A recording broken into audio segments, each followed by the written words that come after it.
जय हिंद जय हिंद। कैसे हैं सभी? बढ़िया हैं, मस्त होंगे। सर आप भी लास्ट में क्वेश्चंस की प्रैक्टिस कराना स्टार्ट करवा दो। अरे भाई, कंसेप्ट तो पढ़ा दूं पहले। प्रैक्टिस अभी दूसरा दिन आज क्लास का है, पहले कंसेप्ट तो पढ़ लें, कंसेप्ट तो क्लियर कर लें, साथ में फिर क्वेश्चंस भी लगाएंगे। चलो स्टार्ट करते हैं। आज हम ऑप्टिक्स का पार्ट 2, ऑप्टिक्स के पार्ट 1 को हम कवर कर चुके थे। और मैंने पहले ऑप्टिक्स के पार्ट 1 के अंदर लाइट क्या है, एक इलेक्ट्रोमैग्नेटिक वेव है, वैद्युत चुंबकीय तरंग है, कौन कौन सी होती हैं सब आपको पढ़ाई थी, उनकी रेंज क्या है सब पढ़ाई थी। रे ऑप्टिक्स आपको समझाया क्या है, ऑप्टिक्स को डिवाइड करके आपको समझाया कितने पार्ट्स में हमें पढ़ना होता है और हमें अपने सिलेबस के लिए क्या क्या पढ़ना है ये भी आपको बताया था। आज हम रिफ्लेक्शन ऑफ लाइट, प्रकाश का परावर्तन शुरुआत करने वाले हैं, जिसकी चर्चाएं मैं पिछली क्लास में आपसे कर चुका था। आज हम इसको पढ़ने वाले हैं, रिफ्लेक्शन ऑफ लाइट। ठीक है,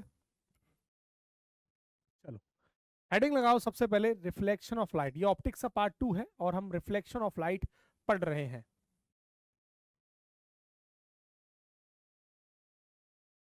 देखो एक एग्जांपल मैं आपके सामने रख रहा हूं, रिफ्लेक्शन ऑफ लाइट का, प्रकाश का परावर्तन, रिफ्लेक्शन ऑफ लाइट।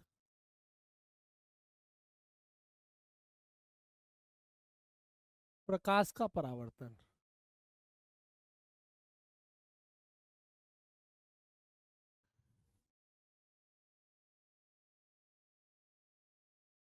क्या होता है रिफ्लेक्शन ऑफ लाइट, प्रकाश का परावर्तन? देखो आप देखेंगे ये बुक है भाई साहब, और एक भाई साहब हैं आराम से पढ़ पा रहे हैं। होता क्या है कि लाइट जब पड़ती है किसी ऑब्जेक्ट पर, बुक आपके लिए एक वस्तु हो गई, एक ऑब्जेक्ट हो गई, ठीक।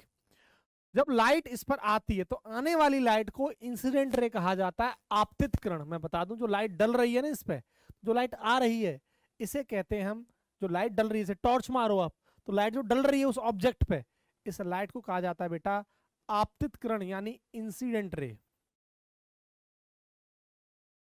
Incident ray. और जैसे ही लाइट ये उस ऑब्जेक्ट से टकरा के क्या होती है, तुरंत रिफ्लेक्ट होती है। ये इसको रिफ्लेक्टेड रे कहा जाता है, परावर्तित किरण, रिफ्लेक्टेड रे।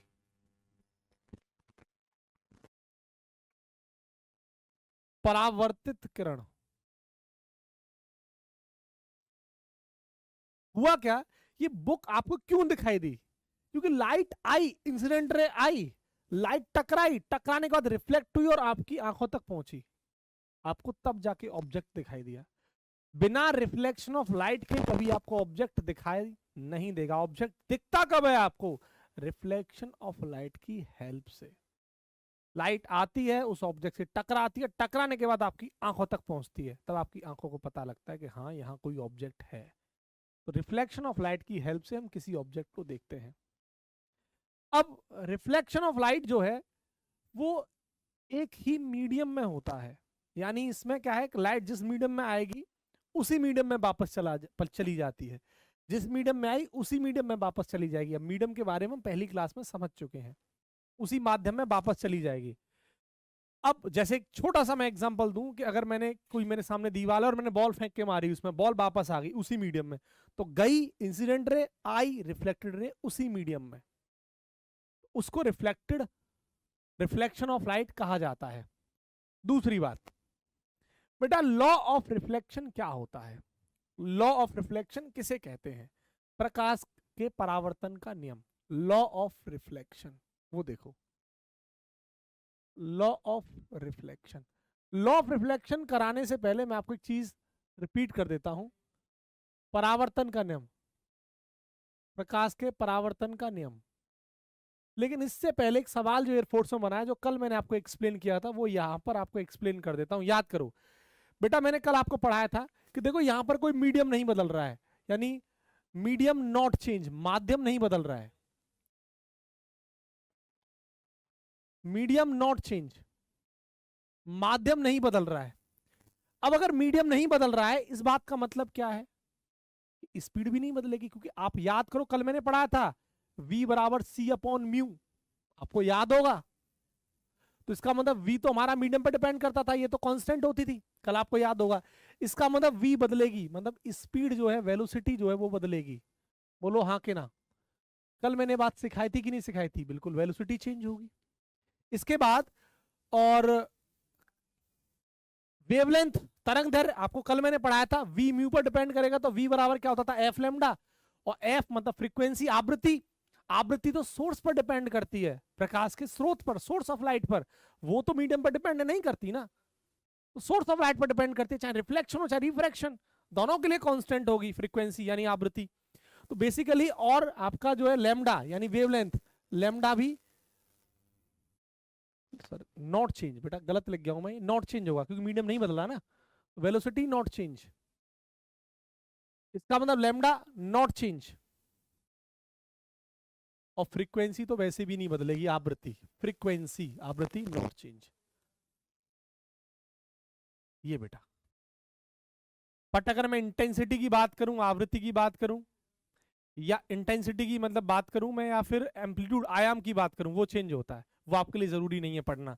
इंटेंसिटी एम्पलीट्यूड के स्क्वायर पर डिपेंड करता है और वो घटता है, लेकिन वो आपके लिए जरूरी नहीं है।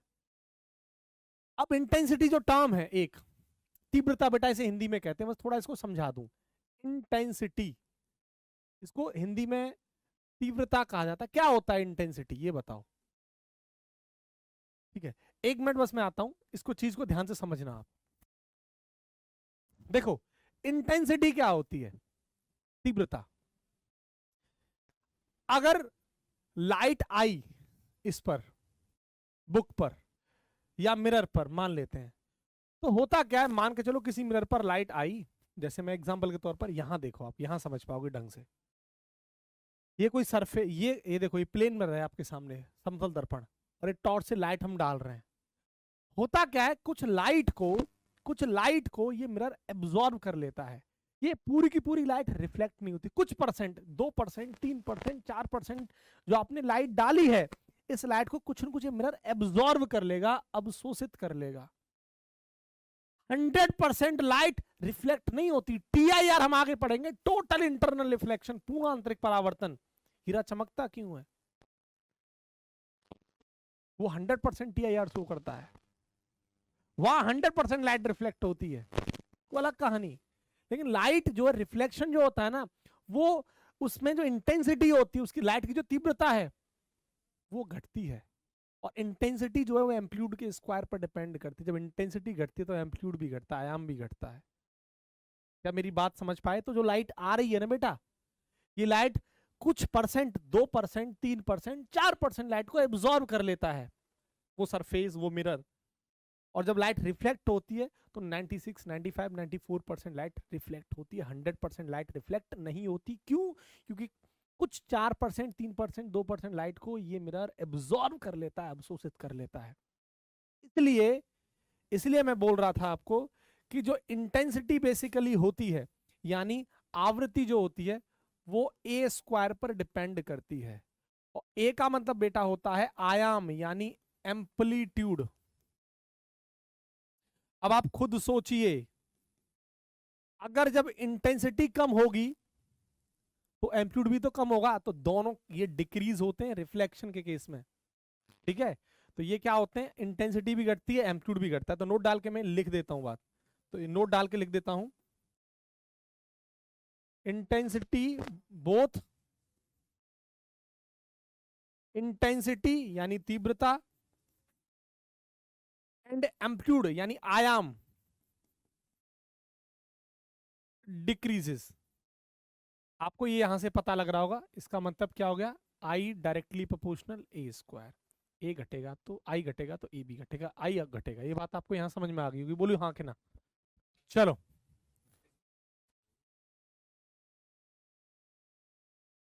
लॉ ऑफ रिफ्लेक्शन में क्या था?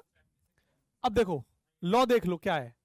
लॉ ये कहता है कि जो लाइट डाली जा रही है, ये इंसिडेंट रे कह रहे थे हम, आपतित किरण कह रहे थे बेटा। अब हमने क्या करा, यहां पर नॉर्मल डाला, ये बेटा अविलंब कहा जाता है, इसे नॉर्मल कहते हैं।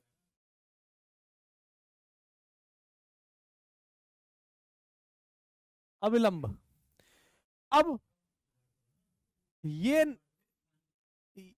एंगल जो नॉर्मल से इंसिडेंट रे जो एंगल बनाती है, इंसिडेंट रे नॉर्मल के साथ जो एंगल बनाती है, ये रेड कलर से जो दिखा रहा हूं, इसी को एंगल ऑफ इंसिडेंस कहा जाता है, आपतन कोण। और आई से इसको दिखाते हैं, यानी आपतन कोण।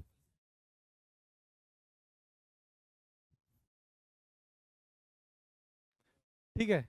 और जो रिफ्लेक्टेड रे है वो नॉर्मल के साथ जो एंगल बना रही है, इसे एंगल ऑफ रिफ्लेक्शन, परावर्तन कोण, और इसको आर से डिनोट किया जाता है, यानी परावर्तन कोण। ये बोलो क्लियर। तो लॉ क्या कहता है, एक्सपेरिमेंट किया गया और पाया गया कि ये लॉ ये कहता है कि जो एंगल आई और आर हैं ये दोनों बराबर होंगे। अगर 30 डिग्री का है तो ये भी 30 डिग्री का होगा। एक्सपेरिमेंट से पाया गया कि जो रिफ्लेक्शन ऑफ लाइट का जो लॉ है वो इन दोनों केसेस में, यानी आई और आर, ये दोनों हमारे बराबर होंगे, ऐसा पाया गया एक्सपेरिमेंटली। मतलब एंगल,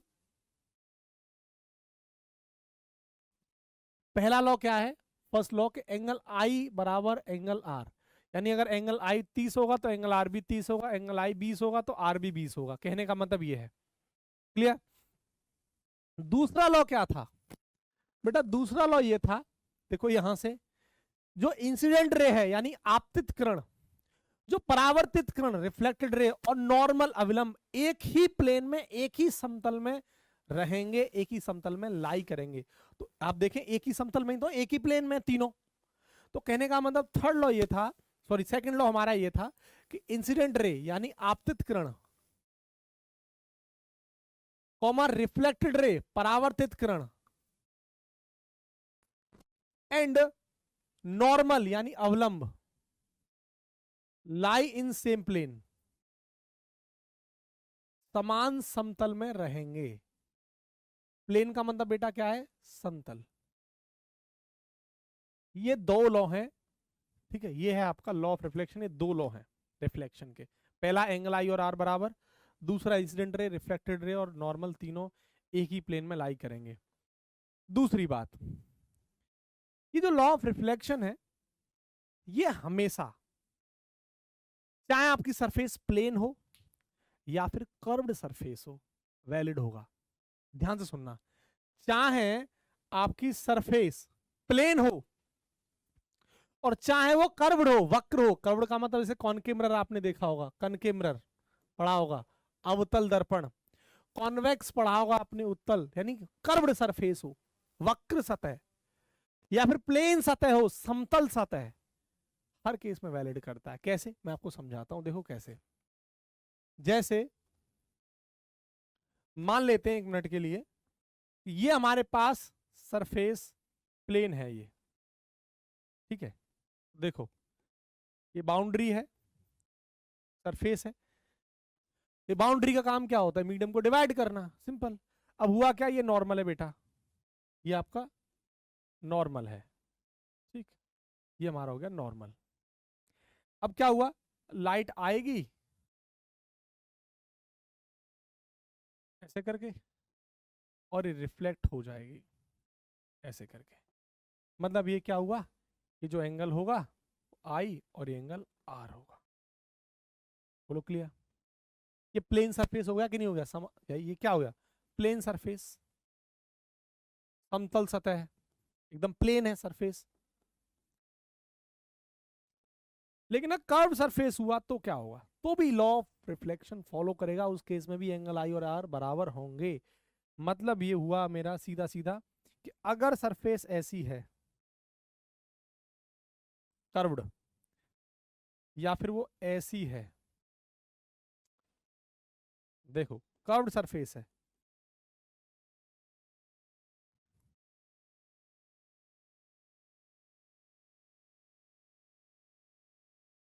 तो लॉ ऑफ रिफ्लेक्शन वैलिड होगा।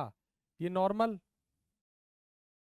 ये इंसिडेंट रे, ये रिफ्लेक्टेड रे, ये नॉर्मल, ये इंसिडेंट रे, ये रिफ्लेक्टेड रे, सिंपल। ये नॉर्मल, ये इंसिडेंट रे, ये reflected ray, angle I angle R, ये नॉर्मल, ये इंसिडेंट रे, ये रिफ्लेक्टेड रे, ये एंगल आई और एंगल आर। तो कहने का मतलब है law of reflection valid either surface plane और कर्व्ड। ध्यान रखना ये बात। अभी आगे इसमें एक इंपॉर्टेंट बात है, पहले इस बात को मैं लिख देता हूं, वरना एक चीज और मैं मुझे मेंशन करनी है इसमें। देखो नोट डाल के लिख देता हूं, लॉ ऑफ रिफ्लेक्शन, प्रकाश के परावर्तन का नियम, law of reflection is valid. ये नियम क्या है? वैलिड होगा आइदर सरफेस इज प्लेन यानी सतह समतल हो, या फिर और कर्व्ड, कर्व्ड का मतलब वक्र हो, जैसे कि ये है। ध्यान रखना लॉ ऑफ रिफ्लेक्शन वैलिड होगा। लेकिन अगर आपकी सरफेस स्मूथ है, ये तब ही, स्मूथ का मतलब चिकनी सतह है, तभी वैलिड होगा। एक कंडीशन है। मतलब अगर ये रफ सरफेस है, खुरदरी सतह है, ऐसे करके देखो, खुरदरी ऐसी, ऐसे खुरदरी सतह है, ये क्या है? रफ सरफेस, खुरदरी सतह। रफ का मतलब क्या है? खुरदरी सतह। तो लॉ ऑफ रिफ्लेक्शन वैलिड नहीं होगा। तो लॉ ऑफ रिफ्लेक्शन कभी भी खुरदरी सतह के लिए वैलिड नहीं होता। अगर सरफेस आपकी प्लेन है या वो वक्र है, कर्व्ड है, तो अगर आपकी सरफेस स्मूथ है, चाहे वो वक्र हो, कर्व्ड हो या फिर वो प्लेन हो, आपका लॉ ऑफ रिफ्लेक्शन वैलिड होगा भाई। आप देख सकते हैं स्मूथ का मतलब क्या है? चिकनी सतह। उम्मीद करूंगा आपको कंसेप्ट समझ में आया होगा। लेकिन अगर रफ सरफेस है, तो रफ सरफेस के लिए लॉ ऑफ रिफ्लेक्शन वैलिड नहीं होता। ठीक है, मैं लिख दूं ये बात, मैं यहां पे लिख देता हूं आगे नोट डाल के, लॉ ऑफ रिफ्लेक्शन, प्रकाश के परावर्तन का नियम, is not valid for rough surface. खुरदरी सतह के लिए, हिंदी वालों के लिए, बेटा हिंदी वालों के लिए खुरदरी सतह के लिए प्रकाश के परावर्तन का नियम वैलिड नहीं होता। इतनी बात यहां तक बताओ क्लियर है? बोलो कोई दिक्कत यहां तक? इसके बाद आगे बढ़ा जाए? चलो आगे बढ़ते हैं और कंसेप्ट को समझते हैं। देखो ये होता क्या है, ये आपके सामने तीन फिगर आपको दिखाई दे रहे होंगे। ये प्लेन मिरर है, यानी प्लेन मिरर को बेटा समतल दर्पण कहा जाता है। प्लेन मिरर का मतलब क्या है? समतल दर्पण बोल दो, प्लेन सरफेस बोल दो, प्लेन मिरर बोल दो, वही है। और ये आपका कनकेव मिरर है, अवतल दर्पण है, हिंदी में से अवतल कहा जाता है, अवतल दर्पण। और कन्वेक्स का मतलब बेटा उत्तल है। मिरर का मतलब दर्पण और कन्वेक्स का मतलब उत्तल। अब एक बात बताओ, अगर मैंने क्या करा, ये प्लेन में है तो हमने पॉलिश कर रखा है, इधर से आपको दिख रहा होगा साफ साफ, ये पॉलिश है, पीछे वाले एरिया से पॉलिश एरिया, ये वाला एरिया कैसा है? पॉलिश्ड, हमने पॉलिश कर रखा है। आपने मिरर देखा है ना, मिरर पीछे की साइड पॉलिश रहती है, ये वो पॉलिश हो रखी है। अब हुआ क्या, अगर मैंने लाइट को, आप आराम से देखें, ध्यान से देखें, अगर मैंने लाइट को कैसे डाला है? नॉर्मली, ऐसे करके। नॉर्मली का मतलब अविलंब से, या लंबवत बोल दूं, परपेंडिकुलर। अगर लाइट को मैं प्लेन मिरर पर ऐसे परपेंडिकुलर डालता हूं, तो देखो ये जाने वाली लाइट, इसको क्या बोल रहे हैं? इंसिडेंट रे, आपतित किरण। ये यहां पर टकराएगी और टकरा के क्या हो जाएगी? वापस, रिट्रेस इट्स पाथ। यानी कहने का मतलब क्या है, अगर आप प्लेन मिरर के अंदर अगर किसी लाइट को नॉर्मली डालते हो, तो लाइट क्या है? अपने पाथ पर वापस आ जाएगी, उसी रास्ते पर, रिट्रेस इट्स पाथ, अपने रास्ते पर वापस आ जाएगी। इसका मतलब क्या है? मुझे एक बात बताओ, एंगल आई और एंगल आर की वैल्यू यहां क्या होगी? भाई नॉर्मल से एंगल कितना बन रहा है? इंसिडेंट रे कितना एंगल बना रही है? 0। तो इस केस में बेटा एंगल आई कितना होगा? 0। और एंगल आई अगर 0 होगा इस केस में, तो आप मुझे एक बात बताओ, एंगल आई अगर 0 होगा, तो लॉ ऑफ रिफ्लेक्शन के हिसाब से एंगल आई और आर बराबर होते हैं, तो एंगल आर भी क्या होगा? 0। क्या ये बात क्लियर है? क्लियर? चलो आगे यहां आ जाओ।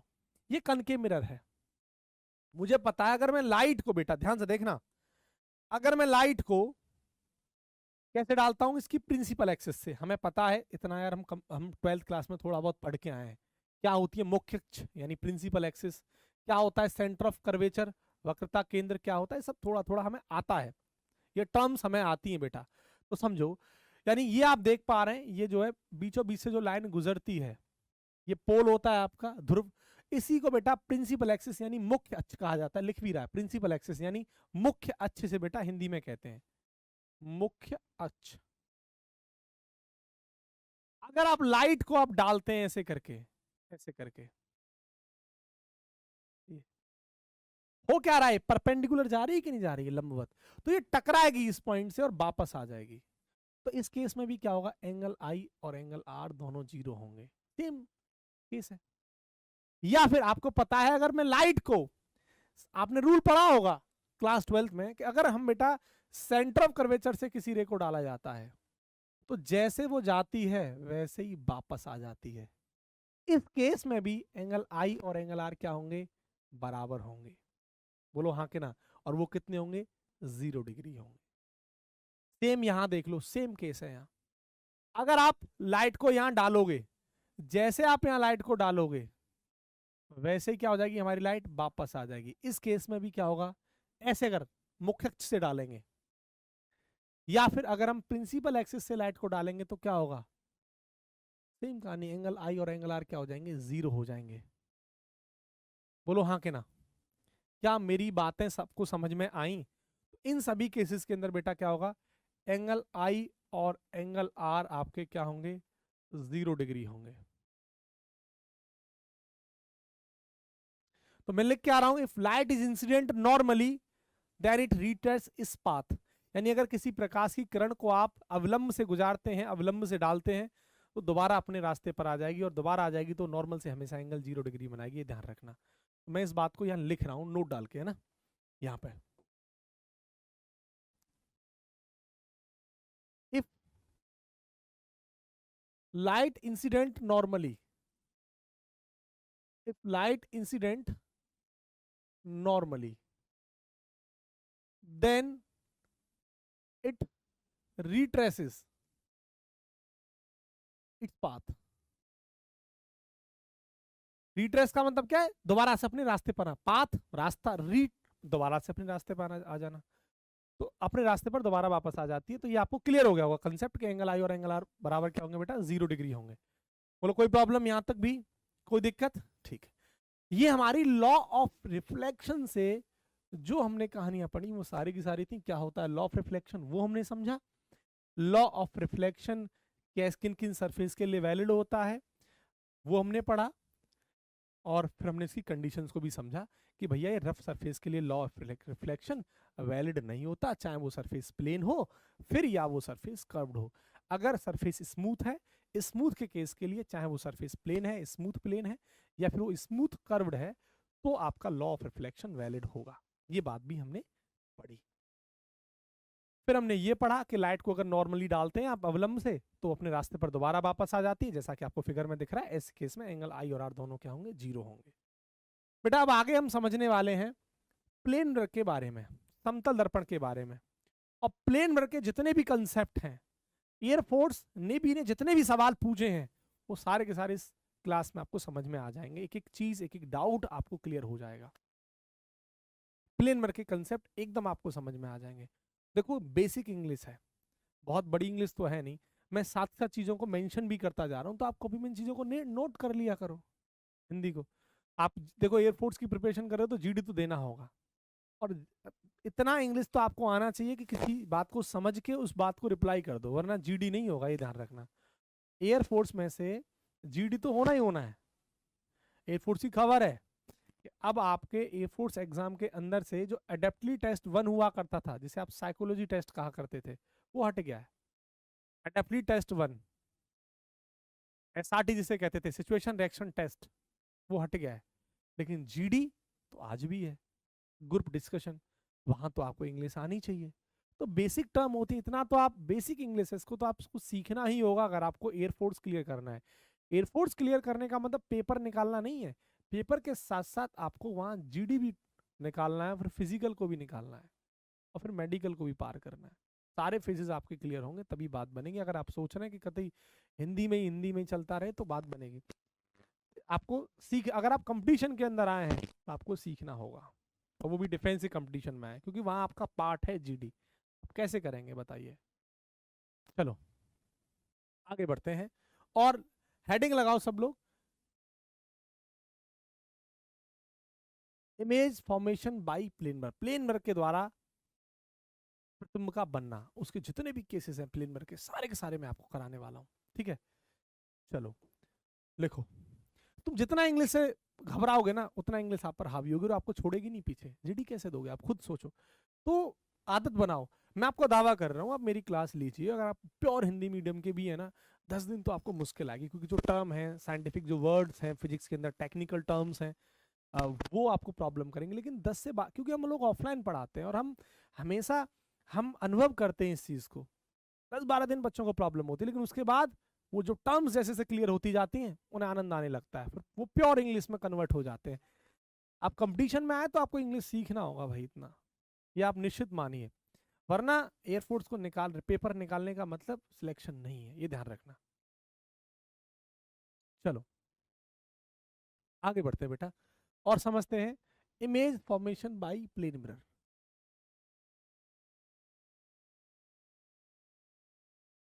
समतल दर्पण के द्वारा प्रतिबिंब का बनना,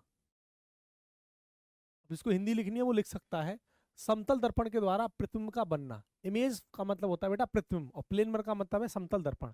अब इसको समझो, देखो ये आपके सामने प्लेन मिरर है और बेटा इस पर पॉलिश हमने कर रखी है, आपको दिख रहा होगा ये पॉलिश हो रही है मस्त। होता क्या है, आपके सामने फिगर है, ध्यान से देखना है इसको, ये ऑब्जेक्ट है, ये रहा ऑब्जेक्ट। हुआ क्या, अभी मैंने आपको तुरंत पढ़ाया कि अगर लाइट को आप ऐसे डालोगे परपेंडिकुलर प्लेन में रखे, तो जैसे आप डालोगे वैसे ही वापस आ जाएगी, अभी पढ़ाया। तो ये वाली लाइन तो आपकी क्लियर हो गई, जैसे डाला वैसे वापस, कोई प्रॉब्लम, कोई प्रॉब्लम नहीं। अब हमने क्या करा, अब एक लाइट को हमने ऐसे डाला यहाँ, अब क्या करा उसने, अब इसके लिए नॉर्मल ये बन गया तो ये एंगल आई हो जाएगा, और ये टकरा के वापस आएगा तो ये एंगल आर हो जाएगा। और मुझे क्या प्रतीत होगा अगर मैं ये सोचूं कि जो लाइट हमने डाली थी तो ये कहीं इधर से आ रही होगी, ये डॉटेड लाइन है जो आप देखो, और मैं क्या देखूं ये लाइट किधर से आ रही है, तो अगर मैं इधर हूं तो मुझे क्या प्रतीत होगा, ये लाइट भाई इधर कहीं से आ रही होगी, ये यहां कहीं मीट करेगा, यहां कहीं, और यहां इमेज बनाएगा, ये प्रतिबिंब बनाएगा। इमेज का मतलब बेटा क्या है, प्रतिबिंब हिंदी में। क्या बात समझ पा रहे हो मेरी, ठीक। अब समझो हुआ क्या, इमेज जो बनती है प्लेन मिरर द्वारा उसकी मैं बातें कर रहा हूं, तो बहुत इंपॉर्टेंट बात, पहला पॉइंट, इमेज जो बनती है प्लेन मिरर द्वारा वो जितनी हाइट का ऑब्जेक्ट है उतनी हाइट की बनती है। अगर ये 2 मीटर का है तो ये भी 2 मीटर का बनेगा इमेज, अगर ऑब्जेक्ट माने वस्तु, तो जितनी हाइट का ऑब्जेक्ट है उतनी हाइट की आपकी प्रतिबिंब यानी इमेज बनेगी। तो कहने का मतलब सेम साइज बनती है, पहली बात इतना दिमाग में सेट कर लो, कैसी बनती है, सेम साइज। इमेज बेटा कैसी बनती है, प्रतिबिंब कैसा बनता है, सेम साइज, समान आकार का। सेम साइज का मतलब क्या है, समान आकार। दूसरा, जितनी डिस्टेंस पर ये ऑब्जेक्ट रखा है उतनी ही डिस्टेंस पर इमेज बनती है। कहने का मतलब अगर प्लेन मिरर से ऑब्जेक्ट 3 मीटर की डिस्टेंस पर है तो इमेज भी 3 मीटर की डिस्टेंस पर ही बनेगी। अगर आपके घर में प्लेन मिरर है और आप प्लेन मिरर के सामने खड़े हो तो जितनी दूरी पर खड़े हो प्लेन मिरर में उतनी दूरी पर आपकी इमेज बनेगी, तो सेम डिस्टेंस पर। तो यानी क्या है, same distance, image form same distance as object, जितना दूरी पर ऑब्जेक्ट रखा है उतनी दूरी पर आपकी इमेज बनेगी, ये ध्यान रखना। सेम डिस्टेंस एज ऑब्जेक्ट, ध्यान रखना ये बात, सेम डिस्टेंस पर बनेगी, जितनी डिस्टेंस पर ऑब्जेक्ट रखा है उतनी डिस्टेंस पर, ठीक है। सेम डिस्टेंस का मतलब ये है। तीसरा, वर्चुअल बनती है आभासी। भी वर्चुअल का मतलब क्या होता है, रियल का मतलब क्या होता है। रियल को हिंदी में वास्तविक प्रतिबिंब कहा जाता है और वर्चुअल इमेज को आभासी प्रतिबिंब कहा जाता है, काल्पनिक प्रतिबिंब कहा जाता है। आपने मैथ के अंदर रियल नंबर और इमेजनरी नंबर पढ़े होंगे, इमेजनरी का मतलब वही वर्चुअल नंबर है, वर्चुअल। तो इनके बारे में मैं आपको अभी अभी सिखाऊंगा, थोड़ी देर में, थोड़ी देर बाद। अभी के लिए इतना सोचो कि ये जो इमेज है वो वर्चुअल है। अब अंतर क्या है रियल इमेज और वर्चुअल इमेज में, वो मैं अभी बिल्कुल आपको थोड़ी देर में समझाने वाला हूं यहाँ पे, क्या वाकई में डिफरेंस होता है रियल इमेज और वर्चुअल इमेज में। पहले आप इस चीज को समझिए ध्यान से। तो इमेज जो बनती है बेटा वो वर्चुअल बनती है, यहाँ पर आभासी। अब क्या डिफरेंस होता है, क्या मतलब होता है वर्चुअल इमेज का, वो मैं आपको समझाऊंगा। आभासी प्रतिबिंब, बोलो हाँ के ना। तो तीन चीज आप समझ लो। जो इमेज बनती है प्लेन मैप द्वारा हमेशा वो सेम साइज की बनती है, जितना साइज का ऑब्जेक्ट है उतनी साइज की इमेज बनेगी। जितनी दूरी पर ऑब्जेक्ट रखा है उतनी ही दूरी पर आपकी इमेज बनेगी। और ये जो इमेज है वो आपकी वर्चुअल बनेगी। ऑब्जेक्ट आपका रियल है। एक सवाल पूछा है एयरफोर्स ने आपको, मैं कराऊंगा, ध्यान से देखना। जो रियल ऑब्जेक्ट होता है वो आपको हमेशा वर्चुअल इमेज देता है। रियल ऑब्जेक्ट आपको वर्चुअल इमेज देता है। मैं आपको बताऊं, अब हमेशा नहीं, ऐसा नहीं है कि वो हमेशा दे आपको, मैं आपको समझाता हूँ। हमेशा वर्ड हटा देना इसमें से, है ना। तो एक मिनट, ये रहा। ये भी देखो प्लेन मिरर है हमारे सामने, जैसे हम खड़े हैं, ये मिरर है, सामने दर्पण है और हम उसके सामने खड़े हैं। तो आपने देखा होगा अगर मैं अपना मिरर ऐसे, मिरर के सामने ऐसे हाथ करूं, ऐसे करके आपको दिख रहा होगा। तो ये वाला हाथ देखो, आपको ये वाला हाथ इसको किधर दिखाई दे रहा है, इधर। इसको लैटरल इन्वर्जन कहा जाता है, पार्स उल्टा। ये वाला इधर दिखाई देता है, ये वाला इधर। इसे कहते हैं लैटरल इन्वर्जन, टेक्निकल टर्म है लैटरल, यानी पार्स उल्टा। हिंदी में इसे कहा जाता है पार्स उल्टा। जैसे और इसको थोड़ा समझो ऐसे करके, जैसे डी है, ये कोई ऑब्जेक्ट है, तो ये वाला हिस्सा तो आपको दिखेगा इधर, और ये वाला हिस्सा दिखेगा आपको इधर, और ये वाला हिस्सा दिखेगा आपको इधर। जैसे मैं मिरर के सामने खड़ा हो गया, मैंने ऐसे करा, तो ये वाला मेरा इधर दिखाई देगा, ये वाला इधर, ये वाला इधर, ये वाला इधर। ठीक है, इसे ही कहा जाता है लैटरल इन्वर्जन। लैटरल इन्वर्जन यानी पार्श्व उल्टा, लैटरल इन्वर्जन, पार्श्व उल्टा। ठीक है, तो इमेज जो बनती है प्लेन मिरर द्वारा, चौथा पॉइंट है बेटा, लैटरल इन्वर्जन बनती है, पार्श्व उल्टा। वो लिख चुका हूं मैं, इसकी हिंदी है ना। ये सारे सारे पॉइंट समझ में आने चाहिए, पहले एयरफोर्स ने यहाँ से क्वेश्चंस पूछे हैं आपको। ठीक है, बताओ कोई प्रॉब्लम, यहां तक कोई दिक्कत, कोई समस्या, बताओ फास्ट, क्लियर।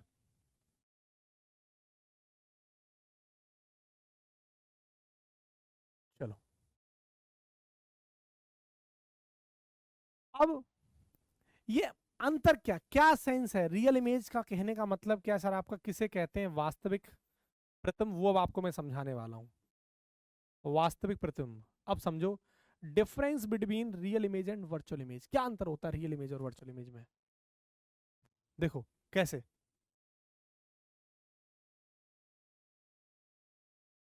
देखो चलो, होता क्या है रियल इमेज, ध्यान से देखो। ये आपने थोड़ा इमेज फॉर्मेशन पढ़ा होगा 10th में भी 12th में भी। अब ध्यान से देखो, ये ऑब्जेक्ट है, ये वस्तु है, ये एफ और सी के बीच में रखा है, फोकस और सेंटर ऑफ कर्वेचर के बीच में रखा है। तो आपने पता है इमेज जो बनती है हमारी वो सी से पीछे बनती है, बियॉन्ड सी, है ना। अब आप देखो ये आपको क्या दिखाई दे रही है, यहां पर जो इमेज है, ये जो रे है आपको देखो, ये लाइट रे गई, ठीक है, लॉ ऑफ रिफ्लेक्शन को फॉलो किया, ये गई, ये आई, और देखो यहाँ कट करती हुई आपको दिखाई दे रही नहीं दे रही है, एकदम वास्तव में कट कर रही है कि नहीं कर रही है।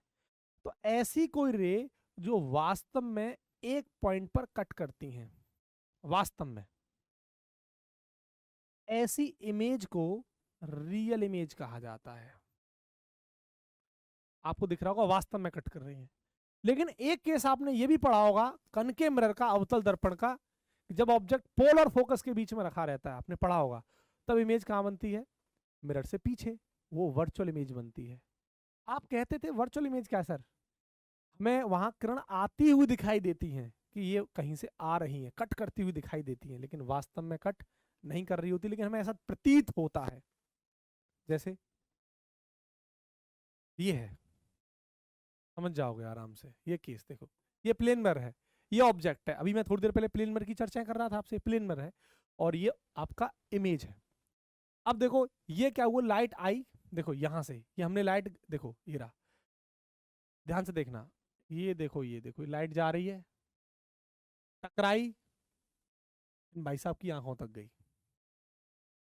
मुझे क्या प्रतीत हो रहा है, मुझे ये प्रतीत हो रहा है ये जो रे है इन भाई साहब के लिए देखो आंखों तक जो आ रही है ये यहाँ कहीं से आ रही होगी और ये क्या कर रही होंगी यहाँ कहीं से मिलती हुई दिखाई दे रही होगी। तो ये जो रे देख रहे हैं आप, ये वाली रे, ये क्या है, हमें ऐसा महसूस हो रहा है कि वास्तव में कहीं कट कर रही होंगी, वास्तव में दिखाई नहीं देती। जैसे और मैं थोड़ा आसान समझाऊं कि मान लेते हैं एक रे है, ये प्लेन पर है और एक रे ये है, एक रे ये है, ठीक है।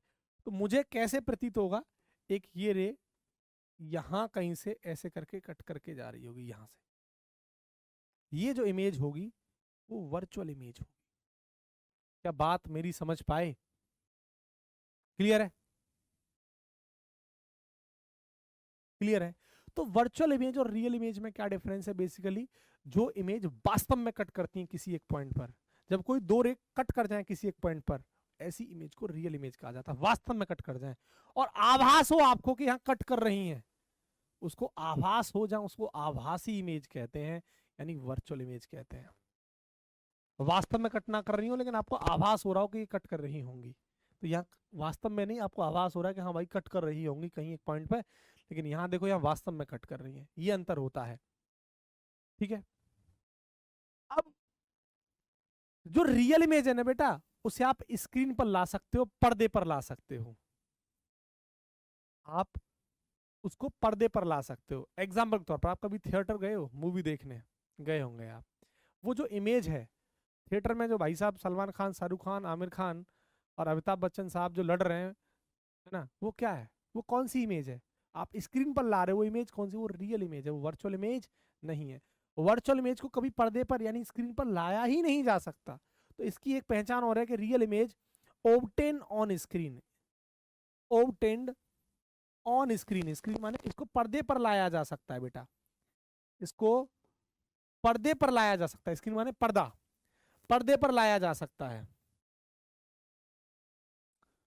और वर्चुअल इमेज को पर्दे पर नहीं लाया जा सकता। तो वर्चुअल इमेज को पर्दे पर नहीं लाया जा सकता, virtual image do not obtain on screen, इसको पर्दे पर नहीं लाया जा सकता। एक पहचान ये भी है, बताओ हाँ है ना?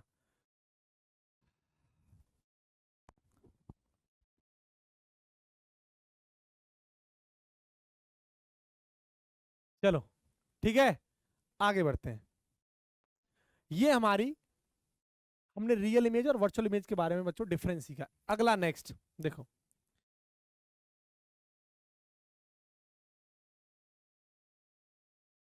नेक्स्ट कंसेप्ट क्या है। ये एक सुंदर सी कन्या है, ठीक है, और इसकी जो हाइट है ना वो h है। कितनी हाइट है? ये h हाइट मान लेता हूँ, हाइट h है इसकी। तो मैं अगर आपसे कहूं कि बताइए मेरी h हाइट देखने के लिए, मेरी पूरी लंबाई देखने के लिए मुझे कितनी हाइट का प्लेन मिरर चाहिए? अपनी आधी हाइट का हमें प्लेन मिरर चाहिए। ये एयरफोर्स का पूछा गया सवाल है, बेसिक क्वेश्चन है, जनरल क्वेश्चन है कि हमें हमारी पूरी लंबाई देखने के लिए कितनी लंबाई का प्लेन मिरर चाहिए, कितनी हाइट वाला। तो आपकी हाइट अगर 5 फीट है तो 2.5 फीट का आपको प्लेन मिरर चाहिए, आप अपनी पूरी इमेज देख पाएंगे। ठीक है, बताओ। ठीक है, तो कहने का मतलब ये है कि अगर आपकी हाइट h है तो जो आपको अपनी हाइट पूरी देखनी है तो आपका जो मिरर है वो आपकी हाइट का हाफ होना चाहिए, h/2, तो आप अपनी पूरी इमेज देख पाएंगे। बोलो भाई, कोई प्रॉब्लम यहाँ तक? कोई दिक्कत? ये भी आपका क्लियर हो गया। तो ये प्लेन मिरर के बारे में कंडीशंस थी जितनी भी मैंने आपको पढ़ाई हैं। इमेज जो बनती है बेटा, एक बार रिपीट कर रहा हूँ, इमेज जो बनती है प्लेन मिरर द्वारा वो सेम साइज की बनती है, ये क्लियर। उसके बाद जितनी डिस्टेंस पर ऑब्जेक्ट रखता है उतनी डिस्टेंस पर इमेज बनती है, आभासी बनती है, वर्चुअल इमेज बनती है। और पार्स उल्टा, लेटर इन्वर्जन, इसका भी मीनिंग मैंने आपको समझा दिया इन दोनों एग्जाम्पल से। इसके बाद मैंने बताया कि रियल इमेज और वर्चुअल इमेज में क्या डिफरेंस है। रियल इमेज वो होती है जहां पर वास्तव में आपको इमेज कट करती हुई दिखाई देती है और इनको स्क्रीन पर लाया जा सकता है, पर्दे पर लाया जा सकता है। और बेटा जो वर्चुअल इमेज जो होती हैं वो वास्तव में कट करती हुई नहीं दिखाई देती हैं, ऐसा ऐसा महसूस होता है, ऐसा काल्पनिक लगता है कि हाँ कट कर रही हैं, वास्तव में आपको दिखाई नहीं पड़ती कट करती हुई, और इनको स्क्रीन पर नहीं लाया जा सकता। ठीक है, स्क्रीन पर इन्हें नहीं लाया जा सकता, इनको वर्चुअल इमेज कहा जाता है। आपको अपनी पूरी लंबाई देखने के लिए, पूरी हाइट देखने के लिए, पूरी आपकी हाइट देखने के लिए कितनी हाइट का आपको प्लेन मिरर चाहिए? वो आधी हाइट का प्लेन मिरर चाहिए। ठीक है, इतनी बातें यहां तक सभी को क्लियर होंगी है। ठीक है, चलो भाई, ये जितनी भी कहानी थी वो image formation by plane mirror. अभी आगे और बढ़ते हैं, अब थोड़ा सा स्पीड वगैरह के बारे में बात कर लेते हैं प्लेन मिरर के केसेस में। जो कुछ पढ़ रहे हैं अभी हम वो प्लेन मिरर के लिए पढ़ रहे हैं। देखो ये मान लेते हैं ये हमारा प्लेन मिरर है, ये समतल दर्पण है, ये दिस इज प्लेन मिरर। और ये प्लेन मिरर स्टेशनरी है, मतलब रुका हुआ है। कैसा बेटा? ये स्टेशनरी, रुका हुआ है, मूव नहीं कर रहा है। स्टेशनरी का मतलब क्या? रेस्ट में, रुका हुआ है। ठीक है, रुका हुआ है, रेस्ट में है। मान लेते हैं कोई एक ऑब्जेक्ट है, वो ये रहा, वो एक ऑब्जेक्ट है, और एक भाई साहब हैं, ये रहे, करीब आपको पता है, ये मान लेते हैं ये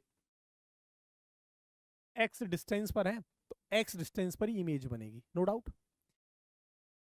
एक बात बताओ, इमेज और बना लेते हैं इनकी पहले ना।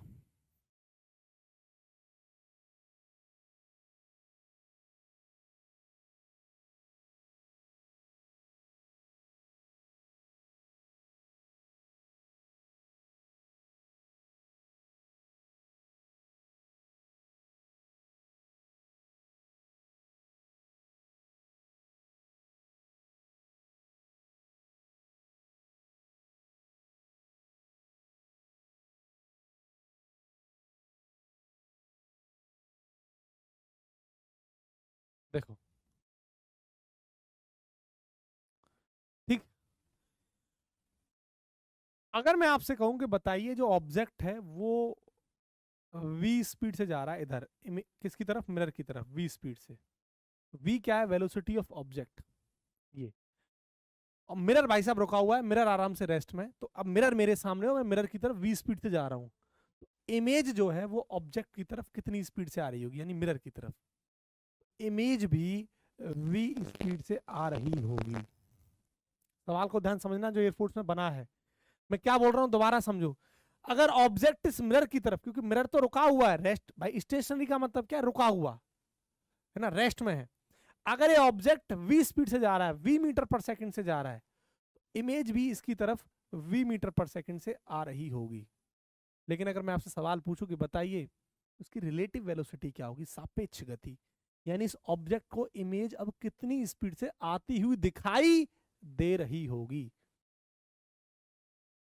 होता क्या ऐसे केस में, यहां थोड़ा सा साइन कन्वेंशन का यूज होगा, मैं आपको साइन कन्वेंशन भी पढ़ाऊंगा, लेकिन पहले यहां थोड़ा सा जो यूज है उसको समझ लेते हैं।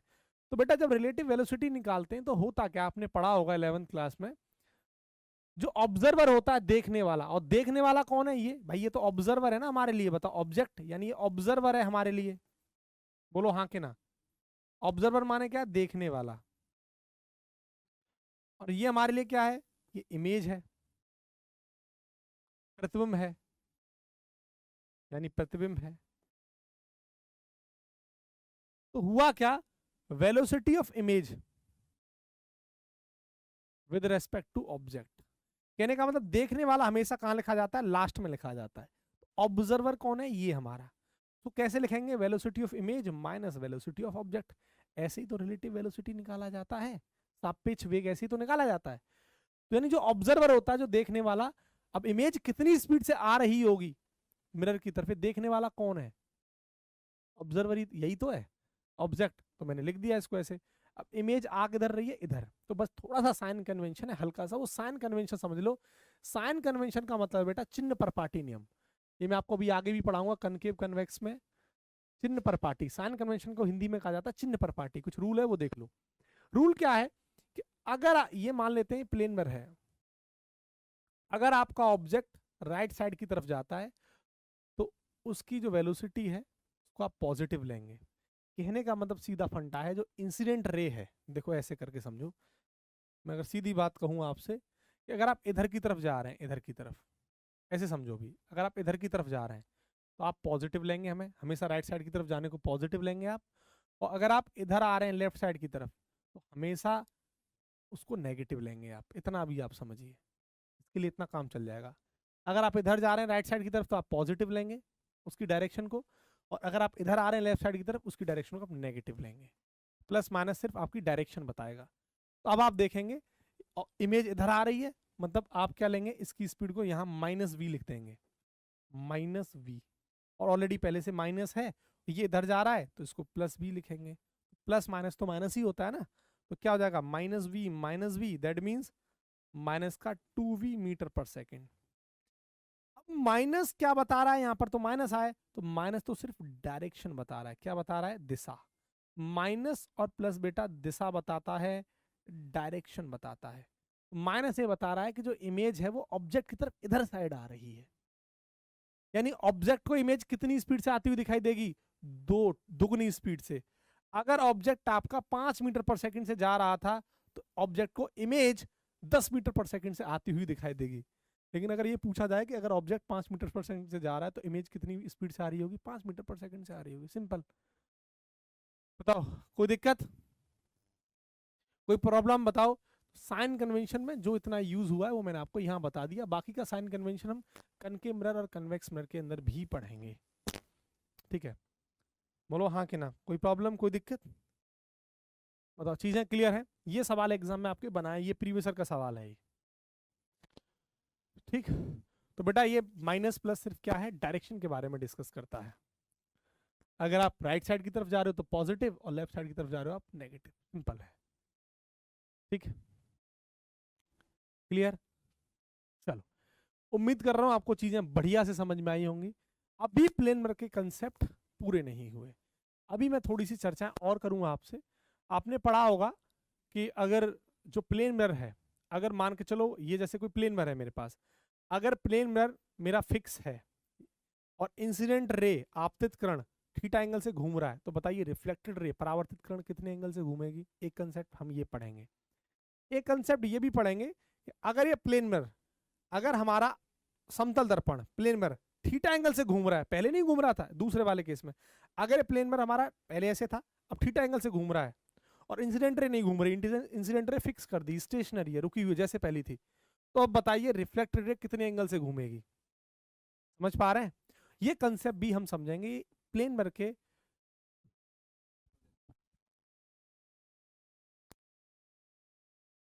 ठीक है, तो हुआ क्या कि इन दोनों कंडीशन पर आईसीसी ने क्वेश्चन पूछा है पहले, और इस बार एनडीए में उसने सवाल पूछा है, नीट में भी इस पर सवाल पूछा गया है। ठीक है, चलो, हाँ मन एकदम सही। ऑब्जर्वर को दुगनी स्पीड से दिखाई देती है और वास्तव में स्पीड उसकी v ही होती है, लेकिन दुगनी स्पीड से देखो ऐसा होता क्या है, अगर आप कभी ट्रेन में बैठे हैं, बैठे होंगे आप, तो जब आप ट्रेन में बैठे हैं तो ट्रेन की स्पीड 100 मीटर पर सेकंड से ही, मतलब 100 किलोमीटर पर आवर से ही सामने से ट्रेन आती है तो हमें कितनी स्पीड से आती हुई दिखाई देती है, क्योंकि जब हम उसकी स्पीड अपने रेस्पेक्ट में देखते हैं तो हमें दुगनी स्पीड से आती हुई दिखाई देती है। सेम कंसेप्ट है, आपने रिलेटिव वेलोसिटी के केस में पढ़ा होगा। ठीक है, तो ये हमारा पूरा कंसेप्ट होता है और आप बाकी की चीजें मैं आपको बता चुका हूं। अभी image formation by plane mirror हमारी खत्म हो गई हैं, जितनी भी इमेजेस पढ़नी थी प्लेन मिरर के द्वारा वो हम समझ चुके हैं। ये वेलोसिटी वाला कंसेप्ट भी हम समझ चुके हैं। इसमें एक केस और पढ़ते हैं बेटा हम, वो क्या होता है कि जब आपका प्लेन मिरर स्टेशनरी ना हो तब, लेकिन ये हमारे सिलेबस में है नहीं, इसकी हम इसलिए चर्चा नहीं करेंगे। अगर आपका प्लेन मिरर मूव कर रहा हो, अगर मैं इस कंसेप्ट की भी बात करूं, थोड़ा ध्यान से देखना, थोड़ा डिटेल में एक और बात चर्चा करूं। अगर आपका ऑब्जेक्ट मिरर की तरफ जा रहा हो या फिर आपका ऑब्जेक्ट मिरर से दूर जा रहा हो, देखना ध्यान से सुनना, अगर आपका ऑब्जेक्ट मिरर की तरफ जा रहा हो v मीटर पर सेकंड से, इमेज भी v मीटर पर सेकंड से आ रही होगी मिरर की तरफ। अगर आपका ऑब्जेक्ट मिरर से v मीटर पर सेकंड से जा रहा हो तो आपकी इमेज भी v मीटर पर सेकंड से मिरर से दूर जा रही होगी। ये ध्यान रखना। इसका एक केस और पढ़ा जाता है कि जब आपका स्टेशनरी नहीं है प्लेन मिरर, यानी जब से प्लेन मिरर मोशन में है, तब के केस में इमेज क्या होगी, लेकिन वो आपको अपने सिलेबस में नहीं पढ़ना है। ठीक है, तो बाकी की इमेज फॉर्मेशन की कहानियां, स्पीड की कहानियां ये हम समझ चुके हैं। इसके बाद अभी मैंने जो पढ़ाया था कि जब प्लेन मिरर रोटेट करेगा एंगल थीटा से, तब रिफ्लेक्टेड रे कितने एंगल से घूमेगी, या फिर इंसिडेंट रे अगर एंगल थीटा से रोटेट करे तो रिफ्लेक्टेड रे कितने एंगल से घूमेगी, नेक्स्ट कंसेप्ट में पढ़ेंगे। ये फिर हमारा प्लेन मिरर की सारी कहानी खत्म हो जाएगी। ठीक है, पढ़ाई करते रहें, मेहनत करें, और देखो सिलेक्शन का कोई शॉर्टकट है नहीं, मैं हमेशा एक ही बात बोलता हूँ, पढ़ाई करेंगे तो आसान है आपके लिए सब कुछ। हो सकता है अभी शुरुआत में आपको चीजें समझ में नहीं आए, हो सकता है आपको शुरुआत में प्रॉब्लम आए, लेकिन धीरे धीरे धीरे धीरे करेंगे तो चीजें आहिस्ता आहिस्ता सब सही हो जाती हैं। थोड़ा टाइम आपको देना होगा। आप 11th नहीं पढ़ के आए हैं, अचानक से उम्मीद लगाए कि हाँ भाई मैं तो बहुत जल्दी कवर कर लूंगा। फिजिक्स जो आपकी सब्जेक्ट है वो कंसेप्चुअल है, कंसेप्ट के बेसिस पर है। जहां जितना ज्यादा क्वेश्चंस की प्रैक्टिस कर लोगे उतना ज्यादा बढ़िया से आप समझ पाओगे, आपका दिमाग उतना ज्यादा खुल पाएगा।